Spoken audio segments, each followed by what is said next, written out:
You're listening to Law and Coder, a Hike 2 powered podcast that explores the intersection of technology and law to help you navigate the fast-changing world of legal tech.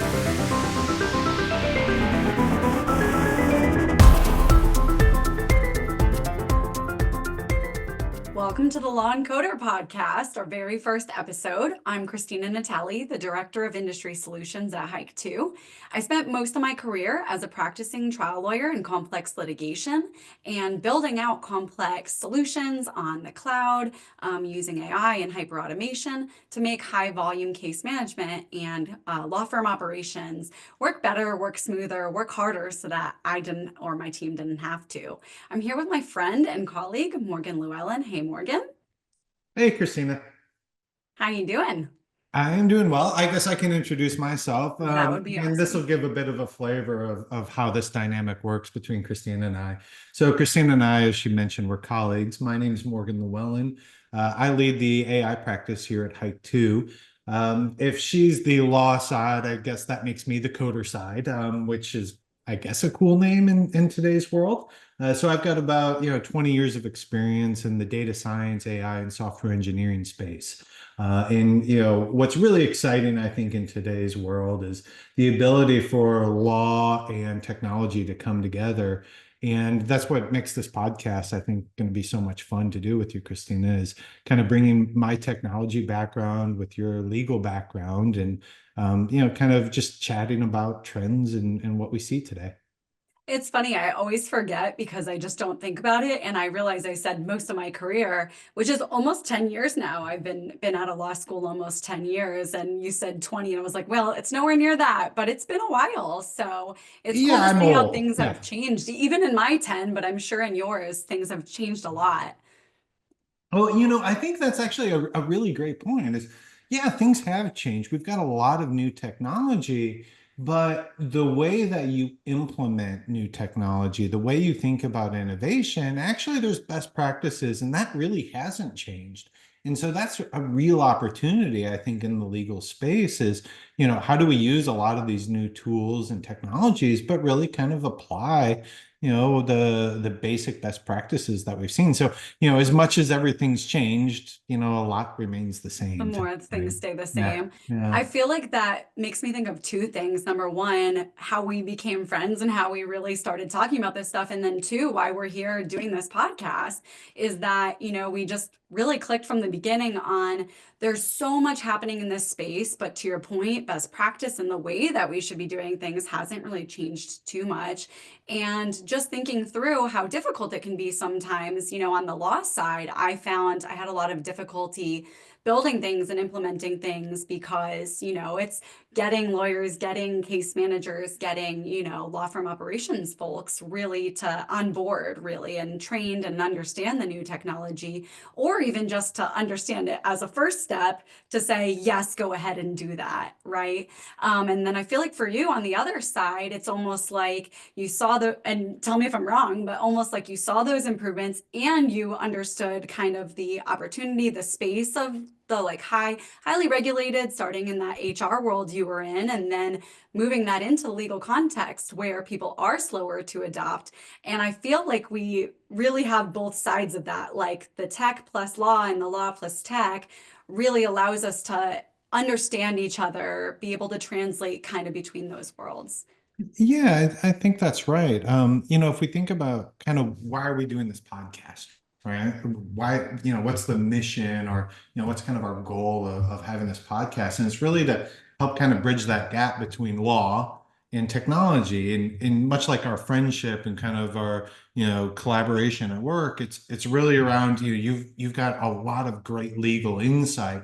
I've got, maybe some of that art of the possible technology, but it's really when you bring these two things together and you bridge that gap between, well, this is how it's done in legal. Right today. And this is what's possible with technology today, being able to bridge that gap and let kind of people come together from both a practical and a technology perspective, I think is really kind of what we bond over. Yeah, that's actually a really good kind of segue because I was thinking about an example both ways. One where you come to me and tell me about some, innovation or AI use case that, you've worked on or implemented for another firm or client, something like that. And then my brain goes wild with like, oh my God, and then we could use it for this, and this type of law firm could use it for this, and this corporate legal department could use it for this.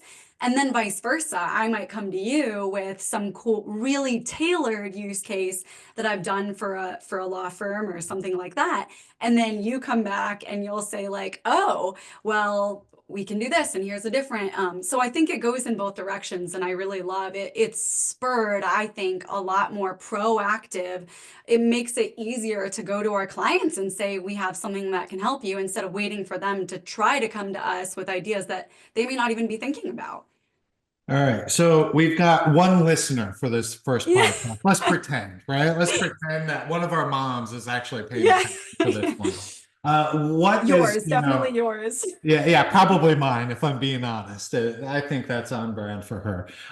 So for my mom out there, what are we hoping to cover, and, what are we going to talk about in this podcast? So generally, we're going to talk about law and technology and just different kind of trends and topics, relevant for, practicing attorneys, relevant for, business of law, kind of operations folks, and even clients of law firms. So we're going to have content for a variety of different folks as, we have different conversations. But for this one in particular, what are we talking about today? That's a great question. I think we should start with just really broad. I know we've talked about discussing trends, and one of our goals was to talk about trends to avoid, trends to embrace, trends to consider. And for today, since it's our first episode and we're just talking about that intersection of legal and technology, legal and innovation, I think it'd be cool to start with just that broad topic of trends in legal technology, legal innovation. And one thing that I think is really cool is when I started looking into this idea, it's really hard sometimes to find things specific to legal tech, legal innovation.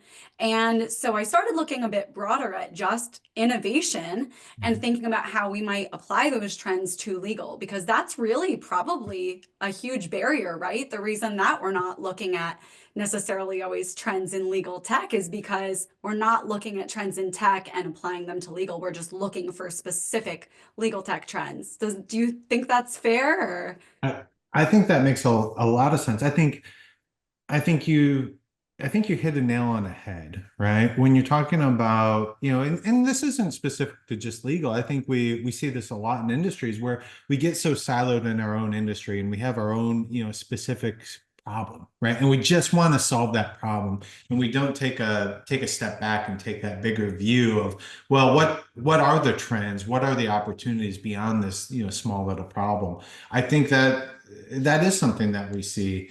And I think we see it in legal more so than Yeah. not, just because of the insular nature maybe of of legal compared to some of the other industries. Um, when we think about kind of trends, and I think starting off with what do we see out there with legal today, and what should folks be trying to avoid? Uh, what are your thoughts? I mean, what do you think? I've got some, I've got some thoughts here, but I'm curious, what do you think? Like, what are some trends that you're seeing out there in legal when it comes to technology? What do you recommend avoiding kind of, maybe not at all costs, but to at least, hit the pause button on? Yeah. So to answer your question and also to come back for a second, I think that issue that we just discussed, where, thinking beyond just the law and tech and looking at tech, is that when we become super insular in our industries, we tend to we're also limiting our solutions, right? And so one of the trends that we want to avoid that I think we should talk about is narrowing our solutions to specific point solutions on the market that we think exist for our industry. So let's say tech, right? thinking as one example, just to like take it out, I guess to bring it in a step closer, is we think about like, say, Salesforce as a solution, and this is just an example, versus say an AdvoLogix or a Litify, right? And we think toward, okay, what is a solution that's specifically geared to my industry? And that's just an example, not what I'm talking about here. But from there, we also then go to, can we test this? Can we try it out? How do we find out if it actually works, not only for our industry, which we've already narrowed, right? We are saying, okay, I'm going to go out and find the solution that I know is supposed to work for my industry. And then from there, how do we test? A, is it going to work? B, are our users going to accept it? C, does this affect our end users, our clients? Can we use this solution and say, without butting against our outside counsel guidelines or some legislative, barrier, some compliance with some regulation? And so I want to hear your thoughts specifically, because I know we talk about this a lot. Our trend to avoid, I think, should be, are we POCing ourselves to death? Are we just like, okay, let's try this and let's test it on a small group and let's see, and then having to repeat?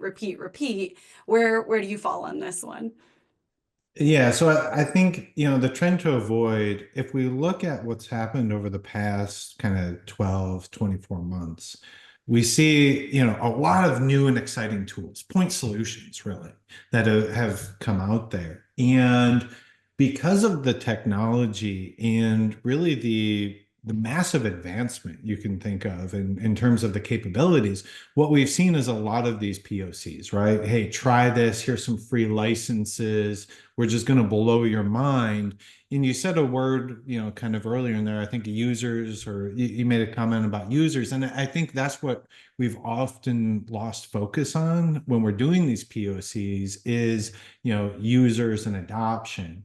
I think when I look back, at my career around where I've maybe had some struggles early on, it was in POCs. And it wasn't that the POC was unsuccessful. It was more to the case that we didn't plan for the success of the POC. That is, obtaining a free license and having someone kind of try something out, that wasn't the end goal, right? And we often get caught up in this process of, some product company, they're offering free licenses and their goal is for you to try and kind of get you into the sales cycle. But we're missing that, kind of in that POC kind of motion, we're missing, well, what does it really mean for the firm, right? What does it really mean for the users? And how do we transition from a successful POC to a successful adoption? And I think that's where, that's the one trend I've seen out there over the past kind of 12, 24 months that I would encourage people to avoid that free license trap, the free trial trap of, kind of 30, 60 days, because there's no planning for success after that. And that's kind of, I think we see that kind of time and time again. This is interesting. So back to my point about extracting, getting away from just legal tech trends and looking at real trends. I saw this survey from NTT Data the other day, and I wanted to read you this statistic. I don't think it's really going to like blow your mind, and I don't know that you'll have anything to really add. But one statistic I saw was that nearly 9 out of 10 senior decision makers across all industries said they have Gen AI pilot fatigue, and they're shifting their investments away from those projects to your point, projects that will improve business performance. Do you feel like that's kind of that projects that will improve business performance? Does that make you think of, kind of to your point, what is the success of this POC? What is our measure or indicator of success? Yeah, I think that was a great quote, by the way. I like nice research. I like, the research department's really done a nice job for this. No, that's a great. Yeah, no, I think that's a great quote. Good find. No, I think that's right. As POC, fatigue, I think there was a lot of excitement 24 months ago. And you can do one POC, you can do two POCs, but once you start stacking up POC after POC, it's a lot of work to evaluate. And you frankly, you lose excitement when you haven't delivered value after, the third or the fourth POC. Kind of, what are we doing here? We haven't changed the business. We went and tried half a dozen different tools. They all seemed to kind of work, or maybe they all didn't work, or maybe there was never a decision. We've just played with a bunch of stuff. So I think that, POC fatigue, I think that's real. And, it's not specific to legal, but I think we definitely see it in legal. And so how do you get out of that trend? It's almost like a cycle, it's a POC on POCs. How many POCs can you do without saying, yes, this is success, moving into production? If they're failing, or they're not, or they're succeeding, but we're not deciding to move forward with them, then at some point, to your point, it's not even fatigue. It's, if you're a decision maker, you're like, no, we're not going to do another POC because none of these are doing anything, whether they're free or not. You're wasting time, you're wasting resources, and you're, to the point, to back to end users, which will help us move on, is your end users are not seeing any value. They're not seeing any return on that investment. Yeah, and it's not that, I should be careful, right? Because I've done a number of POCs in my career, and I shouldn't harp that a POC is always bad. But often, a POC is intended to learn and then to apply that learning to something else, right? And it's back to this idea of you got to plan for success. So if you've learned something, right, how do you have a win-win scenario set up coming out of that POC where if we learn something and it works, we're going to go do A. If we learn something and it doesn't work, we're going to go do B. Just, having that thought ahead of time of, how are you setting yourself up for a win-win scenario is always important. Okay, so let's talk win-win scenarios. Let's pretend that whether it's a POC or not, we've got it successful. We've decided that we want to go live with a solution. What is your solution or, idea? What is your trend to embrace moving forward in 2025? Yeah, so if we want to avoid, I guess, kind of a POC to nowhere, I love the bridge to nowhere kind of references. So I'm sure I'll make it more than once, in the coming weeks. But if our trend to avoid is a POC to nowhere, kind of what's the opposite, right? What's the thing we're looking to embrace? And I think it's really workflow redesign. And this isn't necessarily technology related. It's if we're using this new technology properly, right? If we're using, generative AI, automation, just, better access to data. If we're using these things properly, we can't shy away from, and we really need to embrace workflow redesign. And we have to make that part of the process and be explicit about it early on that we might change the workflow, but we're going to do it for the better, right? Okay, Morgan, pretend that I'm just a lawyer and not a legal consultant or a legal tech consultant. What do you mean by workflow redesign? We can kind of break it up, but start with, I'm a lawyer and you're telling me that we're working on workflow redesign. What are we talking about here? Yeah, I'm more worried now by the context of the conversation. Like, did I do something wrong? And, am I in trouble? Like that, now I'm worried, why am I talking to a lawyer and am I going to jail? But okay. Yeah. So, all right. So repeat the question for me, because now it's clear I'm not in trouble. So, well, let me take us back a step then instead and ask you, when we talk about innovation and workflow redesign, where does that live in the law firm, in the business? So if we're talking about lawyers, that's maybe one of the branches of that question. Yeah. But where does innovation lie and where can it lie, I guess, right? We keep building, we keep growing. Where can innovation lie in a law firm? Oh, so that's a great question. And I think that's something that in legal, I think we're seeing a little bit of a change where I think traditionally, if you look at a law firm, and this isn't necessarily the case in every law firm, and there's some broad strokes here, but if you think about innovation, generally, you would think of that as, kind of within that knowledge function, right? A lot of the innovation came from that knowledge function. And you can make kind of a broad generalization to other industries as well, that the innovation came from maybe the product team if it were a SaaS company, something like that. But in legal, think about it as knowledge. But with what we're seeing in kind of generative AI today, every part of the business can be innovative, right? Your HR can be innovative. Your finance can be innovative. Your practice of law, right? Your different areas of law that you practice within, they can all be individually innovative in doing different things, as well as like your business and law folks. And so I think that's really an interesting question. So when we talk about embracing workflow, who's supposed to embrace a different workflow? Like the real kind of struggle here is, where does innovation lie in law firms? And to your point, like I think to what you're alluding to is innovation, maybe it's not just knowledge anymore. It's the technical teams, it's the finance teams, everyone, it's pricing, it's marketing, it's, business development. Everyone can be innovative, and there's something for everyone in kind of today's, technology stack to innovate. And so workflow redesigns can happen anywhere. Yeah, what do you think? Yeah, no, that was absolutely perfect. It's like you read my mind, as always, because really that was my first question, which is, now let's say we isolate it to one of those departments, one of those pieces.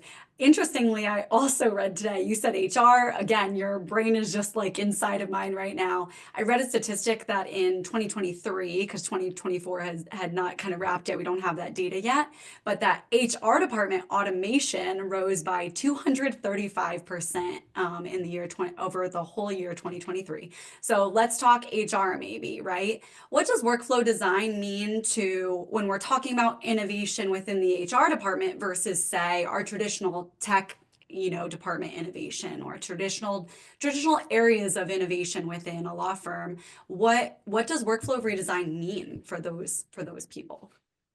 Yeah, that's a really good question. And honestly, I don't know if I have all the answers, or an answer even, frankly.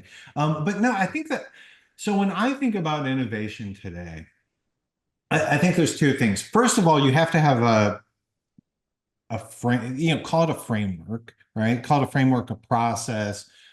How do you even think about innovation? How do you evaluate the new tools that are out there, and how do you do that efficiently? I think that's really important. So when I think about workflow redesign, I wouldn't be thinking about workflow redesign and how do we do the same thing, or the same thing slightly better, with the same number of people and the same number of like manual inputs. It is, how do I look at redesigning my workflow with new tools, new technology incorporated with those people to allow them to do their job more efficiently, to allow them to do their job, not better in the sense of they're doing a bad job, but better in the sense of higher quality, right? Different things like that, less manual errors, that type of thing.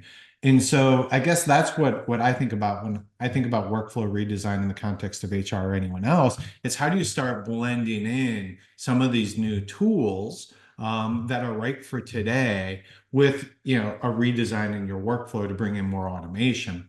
And when doing so, kind of two things. How do you have a process to identify this tool might work for me, and it kind of checks the boxes? And B, how do you have a process in place to be able to, in potentially 6 months or 3 years, whatever, be able to look at that workflow again and say, oh, I can now go automate this additional piece, or I can innovate further. And so our workflows aren't static anymore. They should be a little bit, they should be able to be automated to a higher degree, and you should be able to reevaluate very quickly where you can make improvements and further optimizations. Even though you just did that, say, 6 months or a year ago, there's no reason to stop. Innovation's, continuous. Okay, so speaking of, here is my trend to consider.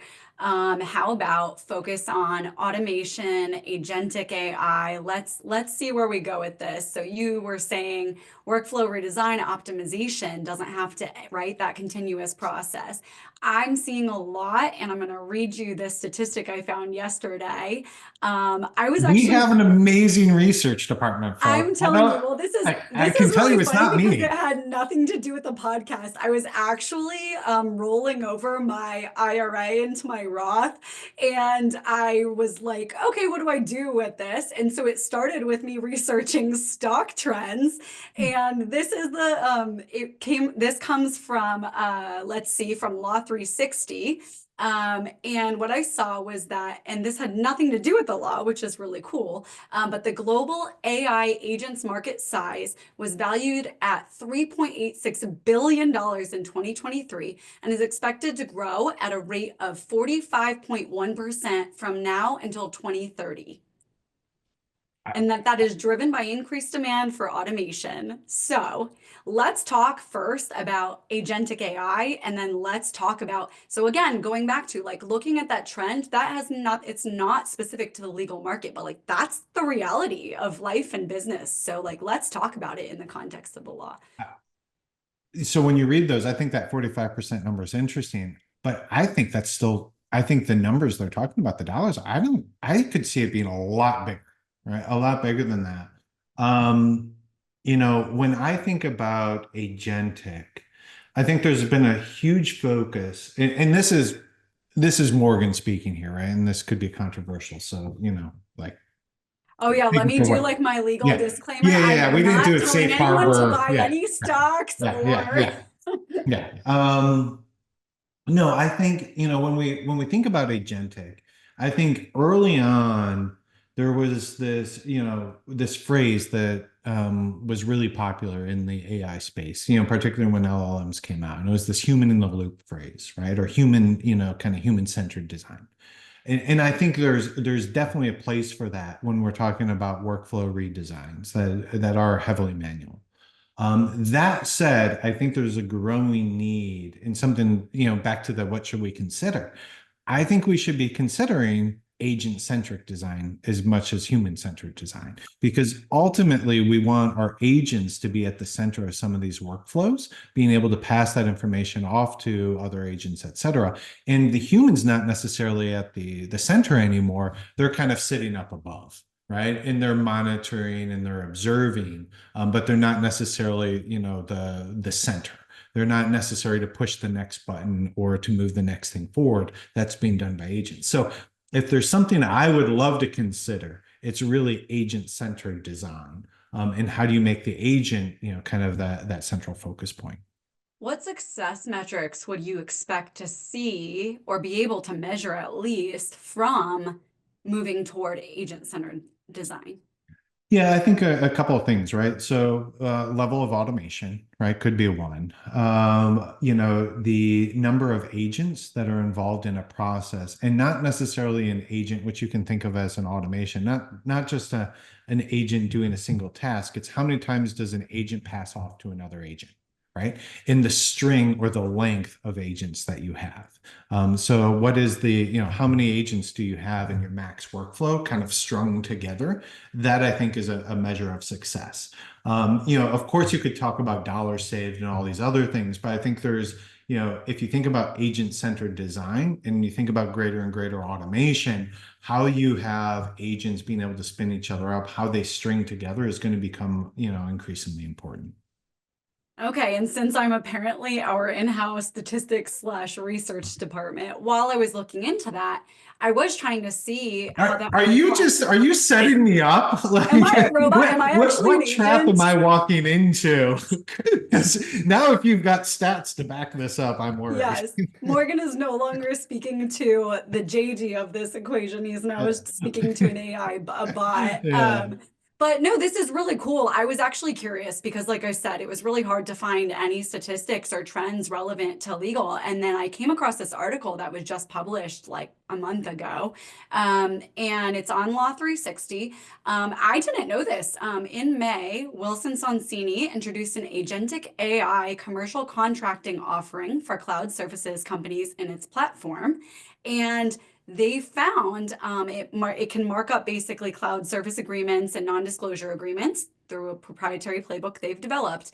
In its initial testing, they found the tool achieved over 90% accuracy. That's an agent. That is pretty cool. That's super cool, right? I mean, because if it's me, if I'm a law firm, back to your point, I think your success metrics make sense. But like if I'm a law firm, especially, right, I'm thinking compliance, I'm thinking risk. Like I want to know that it's gonna be accurate, right? I want to know that I mean, what do you think? Yeah, and this is where I want to be careful, right? Because I don't want to speak to any specific tool or any specific firm or anything like that. I think the important thing here is there's movement, right? And people are trying things, and there's a measure of success, however you want to define that, by having something done. And, this is a trend that's not going away. You are going to see more automation and more agents. And so, what I find really interesting, and I don't want to speak to the quality of the legal output, I think that's way beyond my capability. However, the fact that people are putting together these tools and being able to do that, I think it is an indicator of where, the space is going. Not that it's going to a completely automated agent world, but it's going to an increasingly agentic world, right? Where agents are at the center and you do have humans doing overview and that type of thing.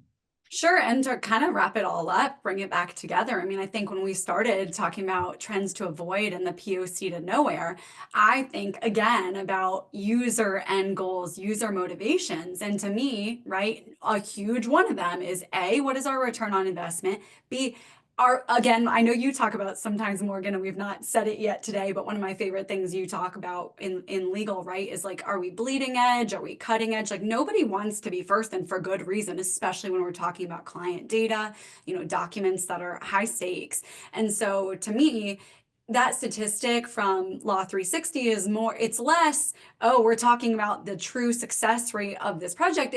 This is a large firm that's tried something and it's appearing to work for them. And so we're not first in trying this, even though we may not be ready to go full, business grade. We may not be using this for every use case. We have a use case that we know has seen some success. Yeah, I guess, kind of tying together the, trend to embrace workflow redesign, right? Like, oh, that seems kind of obvious. But, maybe if we loop in, what should you consider? An agent-centered, kind of design, maybe that's the way to be thinking about it is, look, as we're embracing workflow redesign, how are we thinking about the role of agents, not just for today, but for the future? And as you're thinking about that workflow redesign, consider the role of agents, and not just the level of automation that maybe you're looking to do in phase one. Think about how do you implement agents? How do you test agents? How do you replace agents? How do you monitor those agents as part of that workflow? I think that kind of ties them together. Okay. As we wrap up here today, I'm looking at our time and we're getting close to the end. We're basically at the end. I'm going to give you an assignment for next time.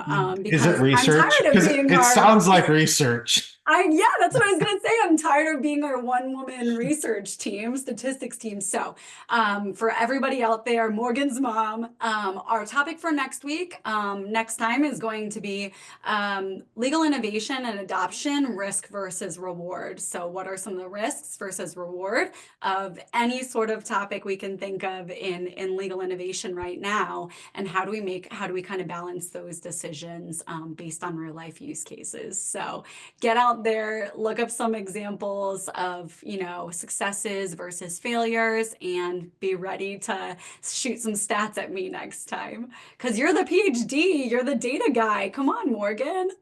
I have been known to do research, yes, in a current and previous life. So no, I think that'll be a great conversation. There's a couple of kind of use cases that come top of mind. And so, yeah, let's talk about risk and reward of innovation. Like, that sounds like a great next topic. Awesome. Well, thank you to everyone out there watching us. Thank you, Morgan. It's been a weird day with snow here, and I always love getting to spend some time chatting with you about intelligent things. So thank you for being here with me. All right. Thank you so much. And, love you, Mom, if you're listening. Bye. Bye. Thanks.